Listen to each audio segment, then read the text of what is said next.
యేసు ప్రభు సిలువలో వేలాడుతూ పలికిన మాటలలో మూడవ మాట యోహాను సువార్త 19వ అధ్యాయము 26, 27 వచనాలు. యోహాను సువార్త 19వ అధ్యాయము 26, 27 వచనాలు. యేసు తన తల్లియు తాను ప్రేమించిన శిష్యుడును దగ్గర నిలిచిండుట చూచి, అమ్మా, ఇదిగో నీ కుమారుడు అని తన తల్లితో చెప్పెను. తర్వాత శిష్యుడిని చూసి, ఇదిగో నీ తల్లి అని చెప్పెను. ఆ గడియ నుండి ఆ శిష్యుడు ఆమెను తన ఇంట చేర్చుకొనెను.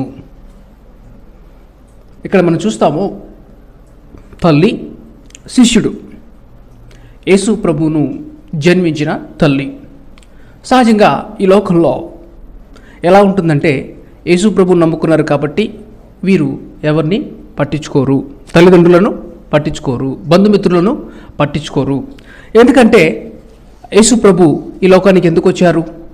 ఆయన మాట్లాడిన కొన్ని మాటలు సరిగా అర్థం చేసుకోక, అవి సరైన అవగాహన రాక యేసు ప్రభు ఆయన భేదాలు పుట్టించడానికి వచ్చారు. నేను అగ్నిని రగిలించడానికి వచ్చాను కాబట్టి ఇంట్లో అత్తకు వ్యతిరేకంగా కోళ్ళకు వ్యతిరేకంగా అత్త, కాబట్టి సమాధానం అనేది ఉండదు అంటే సమాధానానికి ఆయనతో సమాధానకర్త అయిన, సమాధాన అధిపతి అయిన, ఆయనకు పేరే సమాధానాధిపతి అని. కానీ ప్రజలు తప్పైన అవగాహన కలిగి ఉంటారు. అయితే చివరి మాటలు చాలా ప్రాముఖ్యమైనవి. ఒక వ్యక్తి తన జీవితాంతం మాట్లాడిన మాటల కంటే చివరిలో తన మరణ పడకలో మరణించుచున్నగా మాట్లాడే మాటలన్నీ మనం విలువగా ఎంచుతాము. ఇక్కడ యేసు ప్రభు వారు చివరిసారిగా తను సిలువలో వేలాడుతూ ఇంకా కొన్ని గంటల్లో, ఇంకా కొన్ని నిమిషాల్లో చనిపోబోతుండగా చెబుతున్న మాట, ఆయన అంత బాధలో ఉండి, అంత దుఃఖంలో ఉండి, అంత వేదనలో ఉండి తన బాధ్యతను తను మరచిపోలేదు. తల్లి పట్ల తన యొక్క బాధ్యతను తను మరచిపోలేదు. ఈ లోకంలో ఉన్నప్పుడు తన తల్లి, తన తండ్రి ఆయన 12 సంవత్సరాల వయసులో ఆయన వెతుక్కుంటూ వచ్చినప్పుడు, రే నాయనా, మేము చాలా బాధపడ్డాంరా నువ్వు కనబడకపోతే అని అంటే యేసుప్రభు వారు చెప్పారు, అమ్మా, నీకు తెలియదా నేను నా తండ్రి పని మీద ఉన్నానని, నన్ను మీరు వెతకనేలా అని చెప్పిన యేసుప్రభు ఒకసారి యేసుప్రభు యొక్క సహోదరులు, తల్లి యేసుప్రభు మాట్లాడుతూ ఉంటుండగా, మీ తల్లి, మీ సహోదరులు నీ కోసం ఎదురు చూస్తూ ఉన్నారు అని చెప్పినప్పుడు యేసు ప్రభు అక్కడ పలికే మాట ఏంటంటే, నా తల్లి ఎవరు, నా సహోదరులు ఎవరు? పరలోకమందున్న తండ్రి చిత్తము చేయువారే నా తల్లి, నా సహోదరులు. పరలోకమందున్న తండ్రి యొక్క చిత్తం ఏంటంటే దేవుని ఆజ్ఞ ప్రకారం మనం జీవించడము.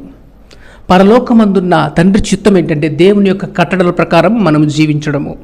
పరలోకమందున్న తండ్రి చిత్తం ఏంటంటే మనం ఆయన్ని పూర్ణ మనసుతో, పూర్ణ ఆత్మతో, పూర్ణ బలముతో ప్రేమించడము, సేవించడము. అర్థమవుతుందా? అంటే తండ్రి చిత్తము చేయువారే నాకు సహోదరులు, తండ్రి చిత్తము చేయువారే నాకు తల్లి, తండ్రి అని యేసు ప్రభు చెప్పడాన్ని మనం చూస్తాము. అంత మాత్రం కాదు, బైబిల్ స్పష్టంగా చెప్పేది ఏంటంటే, ఈ లోకంలో నువ్వు చాలా సంవత్సరాలు దీర్ఘ ఆయుస్సు కలిగి జీవించాలంటే నీ తల్లిని, తండ్రిని సన్మానించమని, తల్లిని బాధ పెట్టకూడదని, తండ్రిని బాధ పెట్టకూడదని, వారిని సంతోషపెట్టాలని, వారిని ఆనందింపచేయాలని, వారిని చక్కగా చూసుకోవాలని కూడా బైబిల్ స్పష్టంగా సెలవిస్తూ ఉంది. అసలు తల్లిని, తండ్రిని సన్మానించమని ఆజ్ఞలుగా, కట్టడగా రాసిన దేవుడే స్వయంగా ఆయన ఏదైతే చెప్పారో, ఏదైతే బైబిల్లో రాయించారో, ఏదైతే ధర్మశాస్త్రంలో ఆయన రాయించారో, ఆయన నోటి నుండి, ఆయన క్రియ ద్వారా అక్కడ చూపించడాన్ని మనం చూస్తాము. యేసుప్రభట అంటే శిష్యుల్లో యోహాను చిన్నోడు, తల్లిని ఆనుకున్నట్టుగా యేసుప్రభును ఆనుకునేవాడట. ఎవరు? శిష్యుడు, యోహాను శిష్యుడు. ఇప్పుడు యేసుప్రభు చనిపోతుంటే తల్లి పోగొట్టుకోవడం అనేది చాలా బాధాకరమైన విషయం. బహుశా యోహాను, అందరూ శిష్యులు పారిపోయారు యేసుప్రభుని వదిలేసి, తను కూడా పారిపోయాడు. కానీ యేసుప్రభు అంటే చాలా ఇష్టం, అందుకే మళ్ళీ తిరిగి వచ్చారు. తిరిగి వచ్చి ఆ చిన్న గుంపుతో శిష్యుడు ఉన్నాడు.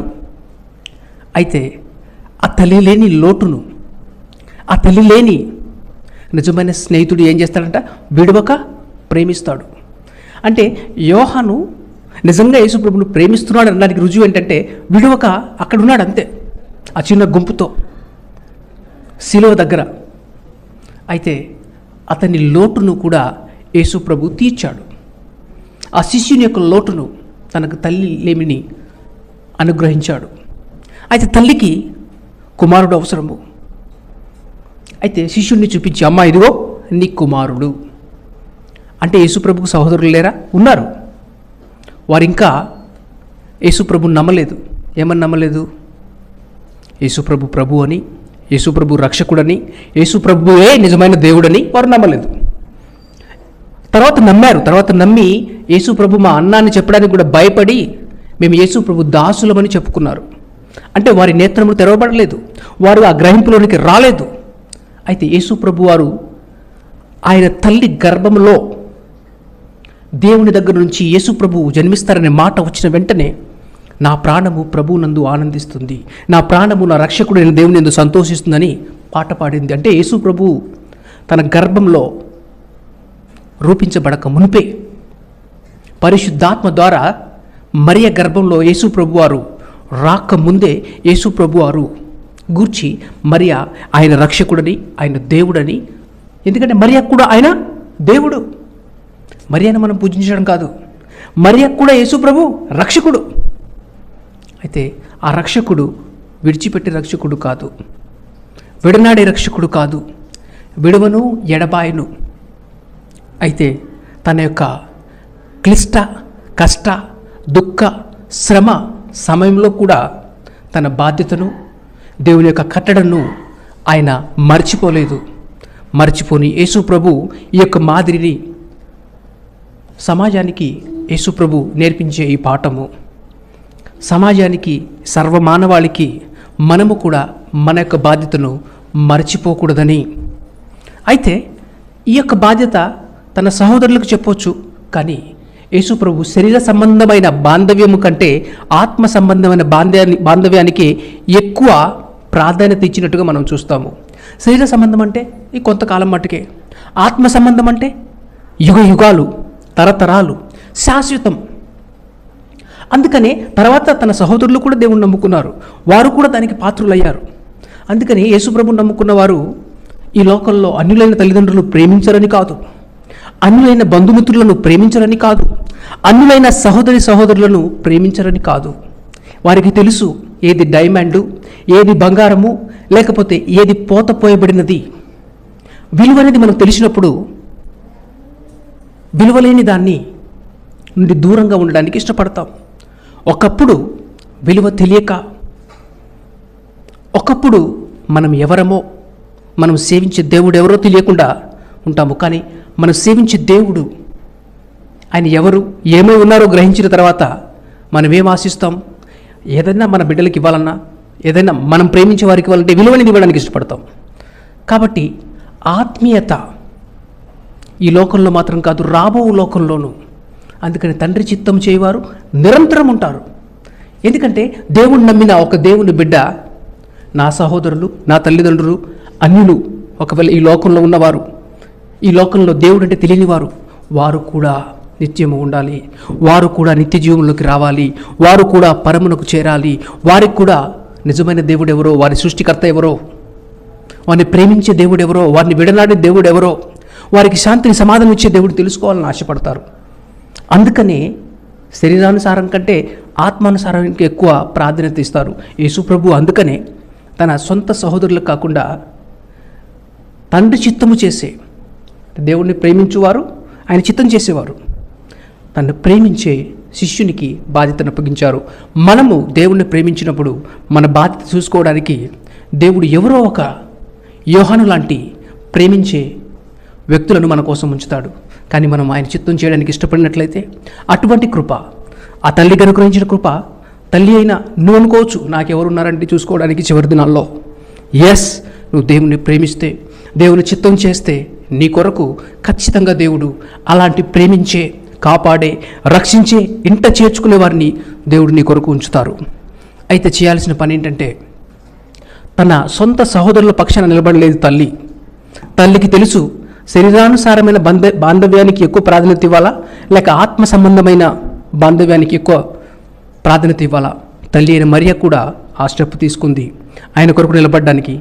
నిలబడి తన బిడ్డలందరినీ కూడా సాధించుకుంది పరము కొరకు, నిత్యత్వం కొరకు. మన జీవితంలో కూడా దేవుని చిత్తము చేస్తూ, దేవుని కొరకు నిలబడుతూ, దేవుని కొరకు ఇతరులను సంపాదించే కృప, మనము దేవుని వాక్యమును పాటించడం ద్వారా, మనం దేవుని ఆజ్ఞలను పాటించడం ద్వారా, మనము దేవుని ప్రేమించడం ద్వారా అటువంటి ఆశీర్వాదం మనం పొందుతాము, ఇతరులకు కూడా ఇస్తాము. అలాంటి కృప ప్రభు మనకు అనుగ్రహించును గాక. చిన్న ప్రార్థన చేసుకుందాం. తండ్రి, వందనాలు ప్రభువా, వందనాలు వందనాలు.